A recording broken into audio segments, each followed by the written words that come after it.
Namaste everyone, this is Sandeep and welcome to my channel Only Study. We are going to revise the earth and changes on it and in Hindi. But before we begin, I want you all to subscribe this channel and press bell icon not to miss the coming videos. Let's start. तो आज हम करने वाले हैं earth the changes the earth and the changes on it. ठीक है, जो अर्थ है उसके ऊपर चेंजेस उनके बारे में हम डिस्कस करेंगे आज. ये वीडियो थोड़ा सा लंबा हो सकता है, लेकिन इस चैप्टर में जितने भी क्वेश्चन बनेंगे वो सारे के सारे इसमें हम करेंगे. ठीक है, तो वीडियो को पूरा देखें ताकि आप कोई भी चीज़ मिस ना करें. चलिए स्टार्ट करते हैं. तो जो अर्थ है उसका जो सरफेस है वो कभी भी सेम नहीं रहता है, नेवर रिमेन सेम. एंड इसमें हमेशा चेंजेस होती रहती हैं. और चेंजेस होती हैं दो तरह की, एक होती है इंटरनल और दूसरी होती है एक्सटर्नल. ठीक है, इंटरनल चेंजेस जो होती हैं वो अर्थ के अंदर होती हैं और होती क्यों है, वॉल्केनिक और अर्थक्वेक एक्टिविटीज़ की वजह से. और इसमें जो है रेडिकल चेंजेस आती हैं जिनको आप इजीली देख सकते हैं. ठीक है, और अगर हम एक्सटर्नल चेंजेस की बात करें तो ये जो है ये बहुत धीरे धीरे होती हैं और ये होती हैं नेचुरल फोर्सेज जो होती हैं अर्थ के ऊपर. मतलब ये एक्सटर्नल जो मतलब अर्थ बाहर जो दिखती हैं. ठीक है, तो ये जो है नेचुरल फोर्सेस के कारण होती हैं, जैसे कि सॉइल वाटर जो सॉइल को रेन वाटर जो है वो बहा के ले जाता है. दूसरा जो नदी है उसका कोर्स चेंज हो जाता है, मतलब उसका रास्ता चेंज कर लेती है नदी. और तीसरा है बेंड्स जो है वो सॉइल पार्टिकल्स को उड़ा ले जाती हैं. ठीक है, इसके अलावा जो एक्सटर्नल चेंजेस हैं उसमें ह्यूमन फैक्टर जो है वो भी रिस्पॉन्सिबल हैं, वो भी इंपॉर्टेंट रोल प्ले करते हैं. और इसमें अगर हम एग्जांपल दें तो है cutting of trees, construction of roads, bridges, railway lines etcetera. तो इसकी वजह से भी चेंज आता है अर्थ के जो एक्सटर्नल अर्थ है उसमें. ठीक है, तो इस लेसन में हम स्टडी करने वाले हैं जो अर्थ है उसका सरफेस कैसा है और कैसे चेंजेस होती हैं. चलिए बढ़ते हैं आगे. क्वेश्चन है यहाँ पे जिनको आपको अटेम्प्ट करना है, ये ऑलरेडी हम कर चुके हैं. अगर आपने नहीं देखी है वीडियो तो पिछली वीडियोस आप देख सकते हैं. चलिए आगे चलते हैं. तो यहाँ पे हम देखते हैं एक्सटर्नल प्रोसेस क्या होती है. ये इंपॉर्टेंट चीज़ है. इंटरनल की बात करती है हमने, अर्थक्वेक और वॉल्केनिक एक्टिविटीज़ होती हैं उसमें. जो अर्थक्वेक मैं बता दूं भूकंप होता है और वॉल्केनिक एक्टिविटीज़ होती हैं वो ज्वालामुखी होता है. ठीक है, अब देखिए एक्सटर्नल प्रोसेस में the process which brings changes on the अर्थ, मतलब बाहर जो चेंजेस होंगी. ठीक है, और अगर आगे की बात करें हम तो एक्सटर्नल प्रोसेस में क्या होता है, लेवल या तो लोअर हो जाता है, मतलब ज़मीन जो है नीचे धंस जाती है या फिर ऊपर उठ जाती है. ठीक है, ऐसा कैसे होता है, एक तो ये बियरिंग विद रॉक, मतलब जो रॉक पार्टिकल्स हैं उनको छुड़ा के मतलब नीचे गिरा देना, इससे लोअर हो जाता है लेवल लैंड का. और दूसरा डिपॉजिट करने से अर्थ का जो लेवल है सॉइल का वो रेज हो जाता है. ठीक है, तो इस तरह से अप लोअर और रेज होते हैं लेवल अर्थ के. और आगे अगर हम बात करें तो इसमें एक्सटर्नल प्रोसेस में क्या क्या इंक्लूड होता है, एक तो वेदरिंग होती है और दूसरी होती है ग्रेडेशन. तो हिंदी मीनिंग आप इसका गूगल कर सकते हैं. नेक्स्ट है हाँ एक नोट है, जियोमॉर्फोलॉजी बोलते हैं जो लैंड फॉर्म्स की स्टडी होती है उसको. क्वेश्चन ये है, ये हम पहले कर चुके हैं, आप पिछली वीडियोस देख सकते हैं. चलते हैं आगे. तो यहाँ पे है जो वेदरिंग क्या होती है. वेदरिंग की अगर हम बात करें तो इसमें जब रॉक पार्टिकल जो हैं वो छोटे छोटे पीसीज में टूट जाते हैं और नीचे गिर जाते हैं तो उसको बोलते हैं वेदरिंग. अब वेदरिंग का एग्जांपल हम दें तो ये जो है ये वेदरिंग का एग्जांपल है. इसमें क्या हुआ, यहाँ से जो पार्टिकल्स हैं वो टूट कर नीचे गिर गए हैं. ठीक है, तो इसी तरह का अगर एग्जाम्पल आप अपने घर में देखना चाहो तो कई बार क्या होता है सीमेंट जो है वो झड़ के नीचे गिर जाता है. ठीक है, तो वो जो है वेदरिंग का एग्जाम्पल है. चलते हैं आगे. अब देखो इरोजन जो है वो इसको डेनिडेशन भी बोलते हैं. और इसमें क्या होता है, gradual wearing and carrying away loose particles. देखो वेदरिंग में क्या हो रहा था, पार्टिकल जो थे वो गिर रहे थे नीचे. ठीक है, और यहीं पे रह रहे थे. लेकिन इरोजन में क्या होता है, गिरते हैं नीचे और उसके बाद बहा के दूसरी जगह पे ले जाए जाते हैं. ठीक है, particles of disintegrated rocks which lie on the earth surface they are carried away. And अगर हम एजेंट्स की बात करें तो एजेंट्स कौन से होते हैं इरोजन के, एक होता है रनिंग वाटर, विंड, सी वेव्स, मूविंग आइस, ये सारी चीज़ें. ठीक है, और इरोजन जो है डिपेंड किसके ऊपर करता है, टेम्परेचर के ऊपर, वेजिटेशन के ऊपर, वेजिटेशन जो कवर होता है उसके ऊपर, और अगर लैंड का स्लोप कैसा है उसके ऊपर डिपेंड करता है, और जो लैंड यूज जो है उसमें जो चेंज होते हैं उसमें. तो देखिए इरोजन का यहाँ पे एक पिक्चर है, इससे आप समझ सकते हैं इरोजन. ये पिक्चर जो है ये हमेशा ऐसी नहीं थी, ये रॉक जो है हमेशा ऐसी नहीं थी. इसमें क्या हुआ, वेदरिंग हुई. ठीक है, और उसके बाद जो पार्टिकल्स गिरे उनको ये पानी जो था वो बहा के ले गया, तो इरोजन इसको बोल सकते हैं. ठीक है, चलते हैं आगे। अब देखो वेदरिंग और इरोजन में डिफरेंस क्या है। तो अगर हम बात करें तो इसमें सिर्फ रॉक पार्टिकल जो हैं वो नीचे गिरते हैं, लेकिन इरोजन में क्या है, बहाकर ले जाए जाते हैं वो दूसरी जगह पे, और दूसरी जगह पे उनको डिपॉजिट कर देते हैं। तो इस प्रकार हम बोल सकते हैं कि वेदरिंग जो है वो इरोजन का एक पार्ट है। ठीक है। अब देखिए डिपोजिशन, डिपोजिशन क्या होती है, डिपॉजिट करना, नाम से पता चल रहा है कि डिपॉजिट करना। तो जो जैसे वेदरिंग हुई या इरोजन हुआ, इनमें क्या होता है, रॉक पार्टिकल्स टूट जाते हैं। इरोजन की हम खासकर बात करें तो क्या होता है, वो दूसरी जगह तो जाते हैं ना, यहाँ से इरोजन में यहाँ से कोई पार्टिकल टूटा, यहाँ पे किया, यहाँ पे डिपॉजिट किया, तो इसको हम क्या बोलेंगे, डिपोजिशन बोलेंगे। ठीक है। तो ये आई होप क्लियर हो गया होगा आपको। चलते हैं आगे। सॉरी।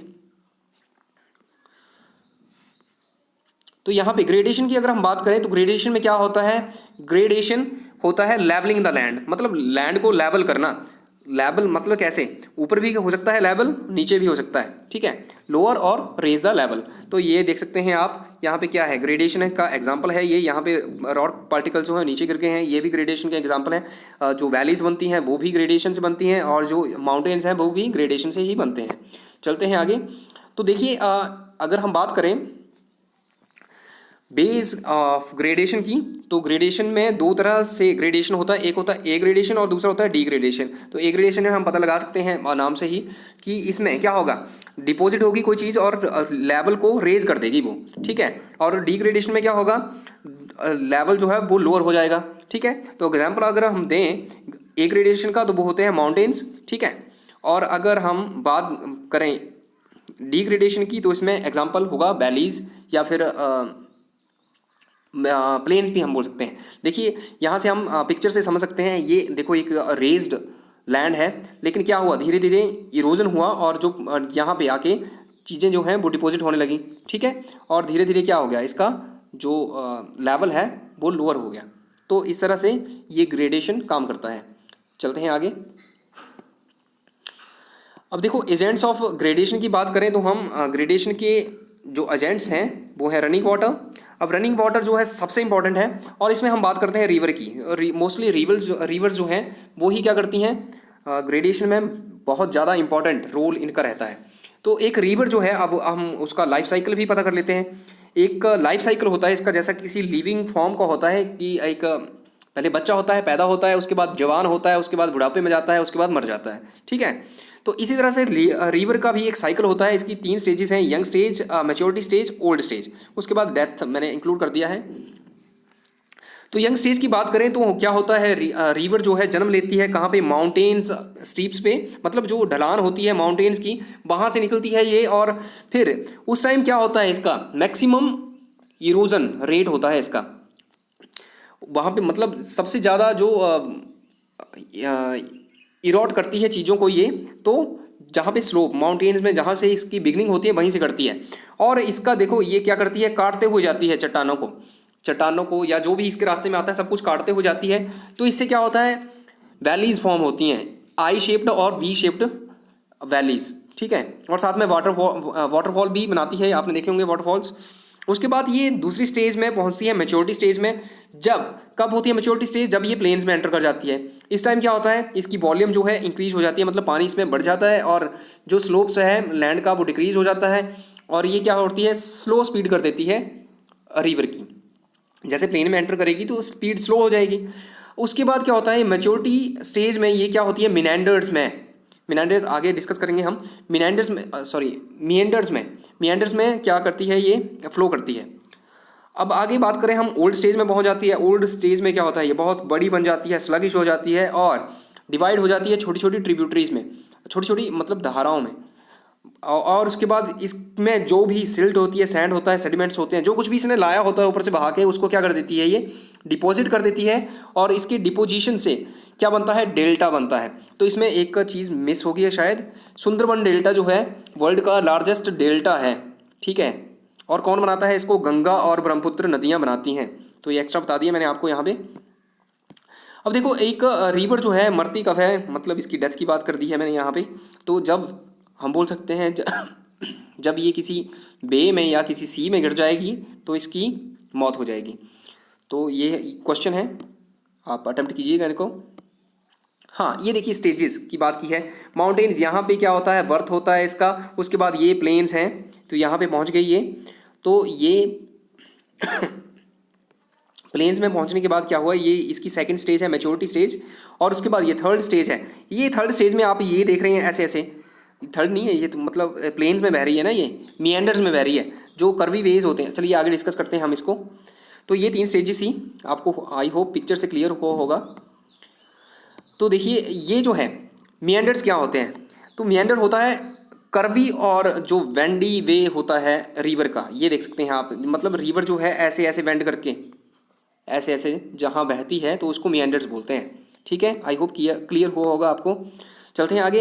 अब देखिए ग्लेशियर्स की बात करते हैं, ये भी एक बहुत इम्पॉर्टेंट है ग्रेडेशन का एजेंट। तो हम देखो, ये the mass of moving ice is called glacier. Glacier क्या होते हैं, जो मूविंग आइस होती है। अब ग्लेशियर में क्या होता है, इंडिया में जो ग्लेशियर कहाँ पाए जाते हैं, जो हाई अल्टीट्यूड है, हिमालय के, मतलब हिमालय की ऊंचाइयों के ऊपर पाए जाते हैं, जहाँ पे क्या होता है टेम्परेचर जो है फ्रीजिंग पॉइंट से भी नीचे होता है, मतलब माइनस में भी चला जाता है। ठीक है, वहाँ पे होते हैं ग्लेशियर। और उसके बाद अगर हम बात करें तो ये भी उतना ही इम्पॉर्टेंट है इरोड करने में लूज पार्टिकल्स को, जितना कि रनिंग वाटर है।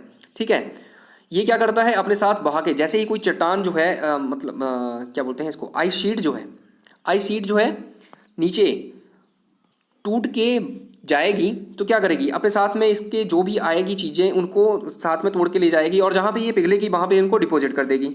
ठीक है, तो इस तरह से ये काम करते हैं ग्रेडेशन में। ये ग्लेशियर की एक पिक्चर है, आप देखते हैं ग्लेशियर्स ऐसे होते हैं। अब देखिए एक कॉन्टिनेंटल ग्लेशियर्स होते हैं और दूसरे होते हैं माउंटेन ग्लेशियर्स। कॉन्टिनेंटल ग्लेशियर जो होते हैं वो ह्यूज मास होते हैं, और एक लगभग कॉन्टिनेंट का एक बड़ा पार्ट जो है उसको कवर कर देते हैं। एग्जांपल हम दें तो अंटार्कटिका पूरी तरह से कवर है, ग्रीनलैंड बहुत बड़ा हिस्सा जो है ग्रीनलैंड का वो भी कवर है ग्लेशियर से। अगर हम बात करें माउंटेन ग्लेशियर्स की, तो इसमें क्या होता है, एक छोटा एरिया होता है, जैसे कि अगर हम भारत की बात करें तो सियाचिन और गंगोत्री हो गए ग्लेशियर्स हैं ये इंडिया में। चलते हैं आगे, आगे देखते हैं स्नो लाइन। ये इंपॉर्टेंट चीज़ होती है, इस बड़ी बार क्वेश्चन पूछा जाता है ये। तो स्नो लाइन जो है क्या होती है, जो हाई माउंटेन जहाँ पे बर्फ कभी नहीं पिघलती। सपोज बर्फ जो है, ये माउंटेन है, यहाँ तक बर्फ गिर रही है, लेकिन क्या होगा जब गर्मियाँ आएंगी तो बर्फ जो है सिर्फ जिस पॉइंट तक बर्फ जो है पिघल जाती है, उस पॉइंट से आगे क्या होता है, बर्फ हमेशा रहती है ना। तो जैसे यहाँ से ऊपर कभी बर्फ नहीं पिघलती, तो इसको क्या बोलेंगे, स्नो लाइन बोलेंगे इसका, इस माउंटेन का। ठीक है, आई होप क्लियर होगा। माउंटेन पे जहाँ बर्फ कभी नहीं पिघलती उसको स्नो लाइन बोलते हैं। चलते हैं आगे। तो देखिए एयर जो है, ये भी एयर नहीं, एयर के, ये तो मैंने आपने इससे लगाया है आपको यहाँ पे। विंड जो है एजेंट है एक ग्रेडेशन का। अब विंड और एयर में फ़र्क क्या है, एयर जो है उसको आप ना तो देख सकते हैं ना फील कर सकते हैं, लेकिन विंड फील होती है और उसको आप शायद देख भी पाएँ आते हुए। अब देखो विंड क्या होती है, स्विफ्ट हॉरिजॉन्टल मूवमेंट होती है एयर की, और ये जो है फील की जा सकती है। और विंड में क्या होता है, एजेंट होते हैं ग्रेडेशन के, वेयर विंड जो है एक एजेंट है ग्रेडेशन का, जहाँ पे रेनफॉल कम होता है और मीगर वेजिटेशन होती है, ऐसी वेजिटेशन जो होती है जहाँ पे छोटी छोटी। ठीक है, और जहाँ पे रेनफॉल कम होता है वहाँ पे क्या होगा, अब देखो ऐसे पौधे जो हैं वो मिट्टी को तो पकड़े रख नहीं सकते हैं, तो क्या होगा, जैसे ही हवा चलेगी तो ये लूज पार्टिकल्स जो हैं हवा के साथ उड़ के चले जाएंगे, तो इससे ग्रेडेशन होता है। ठीक है, अब देखो स्ट्रॉन्ग विंड्स की अगर हम बात करें, तो स्ट्रॉन्ग विंड्स जो हैं उनमें इतनी कैपेसिटी होती है कि वो किसी भी रॉक को क्या कर सकती हैं, रब कर सकती हैं, स्कार्प कर सकती हैं, और इनकी स्ट्रेंज शेप्स बना सकती हैं, जैसे कि मशरूम रॉक कट। तो ये देखो मशरूम जैसा लग रहा है आपको, और इस तरह की ये सारी शेप्स जो हैं ये विंड की वजह से बनी हुई हैं। ठीक है, चलते हैं आगे।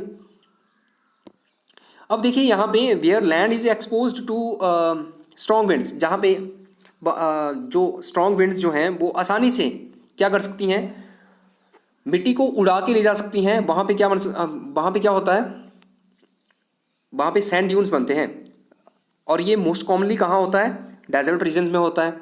और ये सैंड ड्यून जो है अगर हम भारत में बात करें तो कहाँ पे मिलेंगे, वेस्टर्न पार्ट ऑफ राजस्थान। ठीक है, चलते हैं आगे। अब देखो आगे सी वेव्स जो हैं ये भी बहुत इंपॉर्टेंट हैं, ये भी ग्रेडिएशन के एक एजेंट हैं। और ये कहाँ पे ग्रेडिएशन करती हैं, अलोंग द शी शोर। जो शी शोर होते हैं, समुद्र के जो किनारे होते हैं वहाँ पे करते हैं ये। द कॉन्टीन्यूस स्ट्राइकिंग से क्या होता है, लगातार जब स्ट्राइक करती रहती हैं ये वेव्स तो क्या होती है, जो ये देखो इनके साथ बार बार स्ट्राइक करने से क्या हुआ, जो इनके पार्टिकल्स थे वो नीचे गिर गए। इससे क्या बनता है, क्लिप्स बनती हैं। ठीक है, ये जो है क्लिप्स हैं, इनको क्लिप्स बोलेंगे। ठीक है, ये समुद्र के साथ साथ होती हैं माउंटेन, जो जिनको सी वेव जो है बार बार हिट करने के बाद बना देती हैं। ये जो इरोड मटेरियल होता है इसको क्या करती हैं सी वेव्स, फिर मतलब जो मिट्टी जो है, जो रॉक पार्टिकल्स जो हैं वो नीचे गिर गए, उनको ये क्या करेंगी, वहाँ के ले जाएंगी वेव्स और उनको जमा कर देंगी कहाँ पर, सी के कोस्ट पे, सी के किनारे, और फिर बनाएंगी क्या, बीच। ठीक है, बीच जो बनते हैं वो इस तरह से बनते हैं सी वेव्स की वजह से। चलते हैं आगे। अब भी देखिए ये बहुत इंपॉर्टेंट रहेगा, सॉइल। तो सॉइल जो है क्या होता है, सॉइल होता है लूज मटेरियल, आपको पता है, अर्थ के सरफेस के ऊपर। और ये कैसे बनता है, इसके दो तरह से बनता है ये, एक इसमें ऑर्गेनिक और दूसरे इनऑर्गेनिक पार्टिकल्स होते हैं। तो अगर हम ऑर्गेनिक पार्टिकल्स की बात करें तो ये डेड रिमेन्स से, जो प्लांट्स और एनिमल्स के डेड रिमेन्स होते हैं उनसे बनते हैं।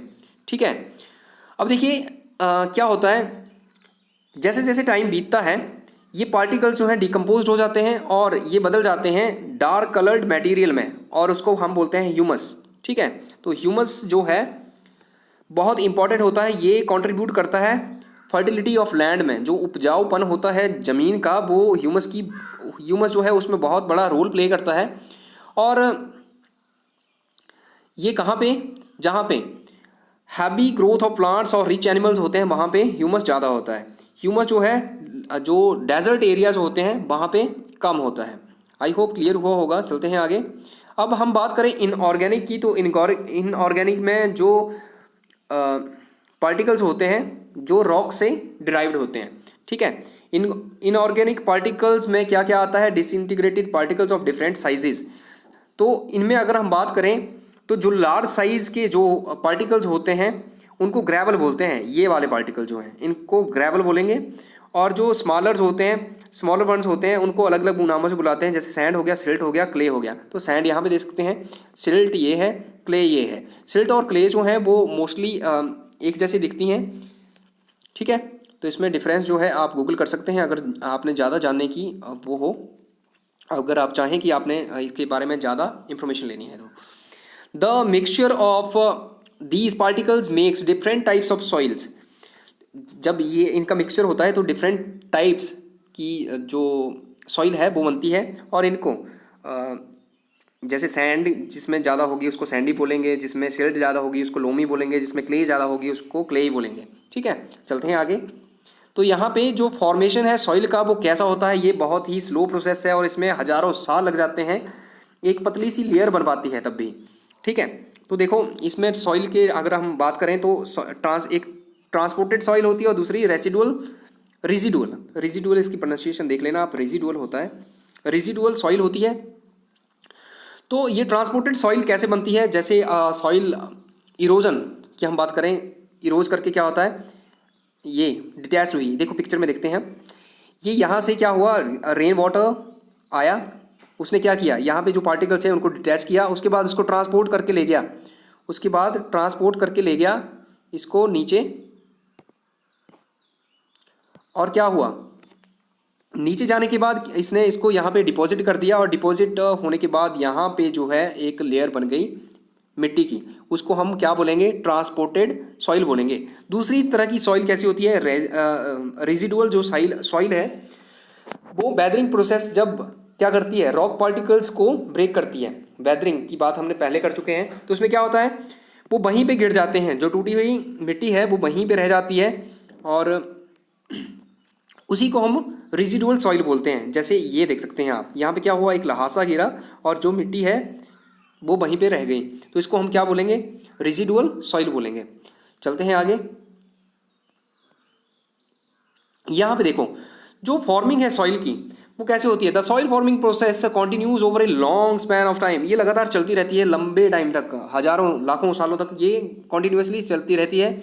और इससे क्या होता है, लेयर्स बन जाती है। पिक्चर में देख सकते हैं आपको अलग अलग से लेयर दिख रही होगी, और इन्हीं लेयर्स को क्या बोलते हैं, हॉरिजॉन्स बोलते हैं, हॉरिजन्स बोलते हैं इनको। और जो अगर हम बात करें बॉटम से टॉप की, तो सबसे पहले देखो सबसे नीचे है इसको बेड रॉक बोलते हैं, उसके बाद ये जो है इसको पेरेंट रॉक बोलते हैं, ये जो है सब सॉइल है, और उसके बाद आती है ऊपर टॉप सॉइल। ये ब्लैक वाला दिख रहा है, हमने बात की ब्लैक में क्या होता है, ह्यूमस जो होता है ब्लैक कलर का होता है, तो ये मतलब इसी मिट्टी में टॉप सॉइल में ह्यूमस होता है।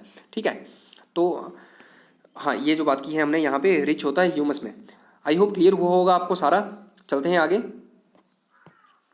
तो यहाँ पे हम बात करेंगे अब मेजर टाइप्स ऑफ सॉइल की। तो सॉइल की अगर मेजर टाइप की बात करें तो इनको हम क्लासिफाई कर सकते हैं इनके कलर और टेक्सचर के अकॉर्डिंग। तो अगर बात करें तो मेजर 4 टाइप्स हैं सॉइल की।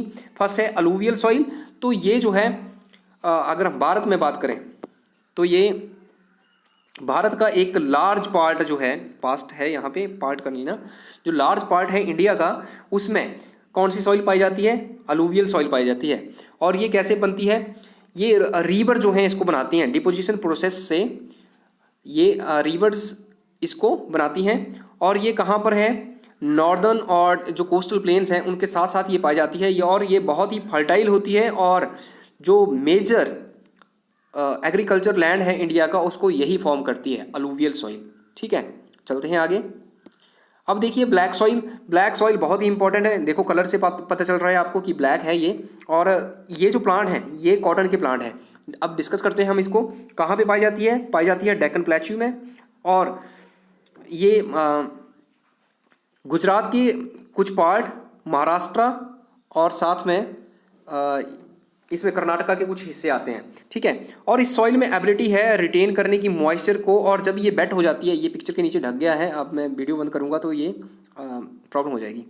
तो मैं बता देता हूँ कि जब ये वेट हो जाती है तो क्या हो, वेट होने के बाद ये क्या हो जाती है, चिपचिपी हो जाती है। ठीक है, अब लार्जली ये कहाँ पे, लार्जली इसमें कॉटन ग्रो होता है। ठीक है, और कॉटन ग्रो होने की वजह से इसको कॉटन सॉइल भी बोल देते हैं। ठीक है, कॉटन सॉइल, तो आपको पता होना चाहिए कॉटन सॉइल कौन सी होती है, ब्लैक सॉइल, काली मिट्टी। ठीक है, उसको कॉटन सॉइल बोलते हैं। चलते हैं आगे। तो यहाँ पे देखो रेड सॉइल है, जैसा कि आपको नाम से पता चल रहा है कलर इसका रेड होता है। पिक्चर में आप देख सकते हैं, यहाँ पे थोड़ा ब्राउन जैसा दिख रहा है पिक्चर में, लेकिन इसका कलर कौन सा होता है, इसका कलर होता है रेड। और क्यों होता है रेड, क्योंकि इसमें प्रेजेंस होती है आयरन की। और ये जो है कहाँ पे पाई जाती है, पेनिनसुलर इंडिया। अच्छा, पेनिनसुला क्या होता है, पहले पेनिनसुला कमेंट करके बताइएगा, वीडियो वैसे भी लंबी होने वाली है। Patches of north eastern part of India, patches of north जो है उसमें भी ये पाई जाती है। और ये जो है हाईली पोरस होती है, फाइन ग्रेन होती है, और डीप होती है, काफ़ी गहरी होती है, और इसमें फाइन ग्रेन होती है ये। अब चलिए आगे है हमारे पास लैटराइट सॉइल। तो ये कहाँ पे पाई जाती है, ये पाई जाती है हिल स्लोप्स ऑफ पेनिनसुलर प्लेट्यू, और साथ में उन रीजन में पाई जाती है जहाँ पे हैवी रेनफॉल होता है। और ये कैसे बनती है, लीचिंग प्रोसेस से। लीचिंग प्रोसेस क्या होती है, रॉक पार्टिकल्स का नीचे गिरना और यहीं पे डिपॉजिट हो जाना, जैसे वेदरिंग होती है। ठीक है, पिक्चर में आप देख सकते हैं। चलते हैं, हाँ अब देखते हैं हम कि जो एक और बचती हैं यहाँ पे, इन 4 के अलावा डेजर्ट और माउंटेन सॉइल्स भी होती हैं। ठीक है, तो ये रिस्पेक्टिव रीजन्स में पाई जाएंगी, डेजर्ट में डेजर्ट सॉइल और माउंटेन्स पे माउंटेन सॉइल। अब देखते हैं कि कहाँ पे कौन सी मिट्टी पाई जाती है। तो देखो ग्रीन कलर में जो आप दिख रहे हैं, ग्रीन कलर जो दिख रहा है आपको, ये है फॉरेस्ट और माउंटेन लैंड इसको बोल सकते हैं, माउंटेन सॉइल इसको बोल सकते हैं। ठीक है, तो ये जम्मू, हिमाचल, उत्तराखंड, सिक्किम और अरुणाचल, यहाँ पे पर्वत पाए जाते हैं। हिमालय आपको पता है ना, हिमालय यहाँ से यहाँ तक एक्सटेंड है हिमालय का, तो इस रीजन में माउंटेन सॉइल पाई जाती है। अगर हम बात करें दूसरी अलूवियल सॉइल की, तो सबसे जैसे बात की थी हमने अलूवियल सॉइल की, अलूवियल सॉइल जो है भारत के बहुत बड़े हिस्से में पाई जाती है। तो ये जो आपको कलर दिख रहा है, ये सारा यहाँ से यहाँ से यहाँ से चलते हुए, तो ये सारा जो है अलूवियल सॉइल है।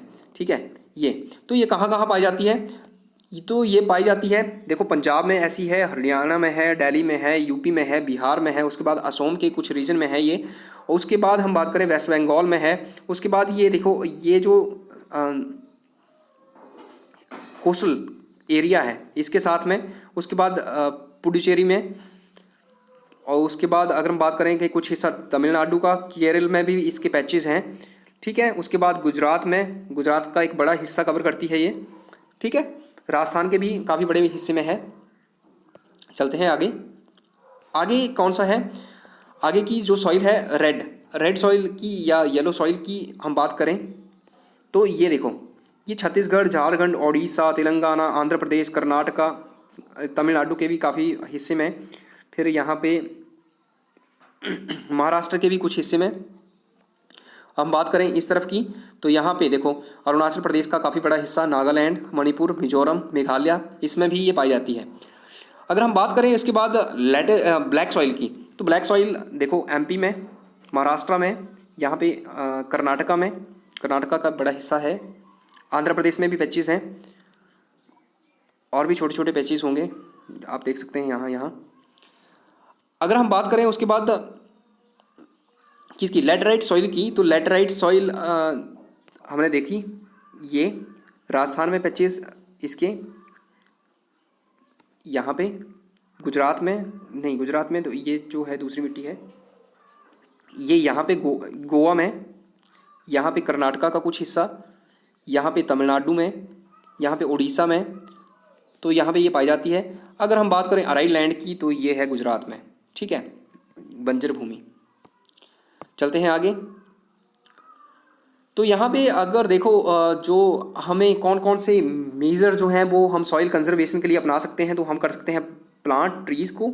उसके अलावा हम क्या कर सकते हैं, सेलेक्टिव एग्रीकल्चरल प्रैक्टिसेस को हम यूज़ कर सकते हैं। जैसे हम क्या कर सकते हैं, क्रॉप को रोटेट कर सकते हैं, जैसे हम करते भी हैं, एक गेहूं उगाते हैं, उसके बाद नेक्स्ट टाइम हम मक्का उगाते हैं, ठीक है, बीच में सरसों उगाते हैं, तो इस तरह से रोटेशन हो जाती है। मल्टीपल क्रॉपिंग सिस्टम भी हो सकता है, ये आपका टॉपिक है नहीं लेकिन मैं बता देता हूँ क्या होता है। जैसे एक हिस्से में क्या कर सकते हैं, एक खेत है, उसके एक हिस्से में एक फसल, फिर दूसरे में दूसरी और तीसरे में तीसरी, इस तरह से उगा सकते हैं, और उसके बाद इनको रोटेट कर सकते हैं। मतलब जहाँ पहली उगाई थी वहाँ दूसरी उगाएंगे, जहाँ दूसरी उगाई थी वहाँ तीसरी उगाएंगे, इस तरह से, ठीक है। उसके बाद डेवलपमेंट, जो पास्चर लैंड है हमारे, उनको हम अच्छे से डेवलप कर सकते हैं और मैनेज कर सकते हैं। उसके बाद हम बात करें तो जो टॉप लेयर है सॉइल का, उसको, उसके बह जाने को, उसके रिमूवल को क्या कहते हैं, सॉइल इरोजन कहते हैं। सॉइल इरोजन जो है एक बहुत बड़ी प्रॉब्लम बन गई है, और इसकी वजह से क्या हो गया, डिक्लाइन हुआ है, जो क्रॉप मतलब जो फसल होती है उसमें डिक्लाइन हुआ है, उत्पादन में। तो कॉज ऑफ सॉइल इरोजन क्या है, कटिंग ऑफ ट्रीज है, ओवरग्रेजिंग ऑफ एनिमल्स है, और रॉन्ग ह्यूमन प्रैक्टिसेस हैं। तो ये सारी चीज़ें थी जो हमने डिस्कस की। मैं फिर से एक बार बोलूँगा आपको कि चैनल को सब्सक्राइब करें, लाइक करें, शेयर करें वीडियो को, और बेल आइकन को प्रेस करना ना भूलें। अगर आप मॉडर्न हिस्ट्री के बारे में कुछ जानना चाहेंगे तो मैंने उसमें 2 वीडियोज़ अपलोड की हैं, और मैं तीसरी अपलोड करने वाला हूँ फ्रांसीसी कंपनी के बारे में, तो आप देख सकते हैं। इसके लिए आपको चैनल को सब्सक्राइब कर। Thank you. Stay home, stay safe.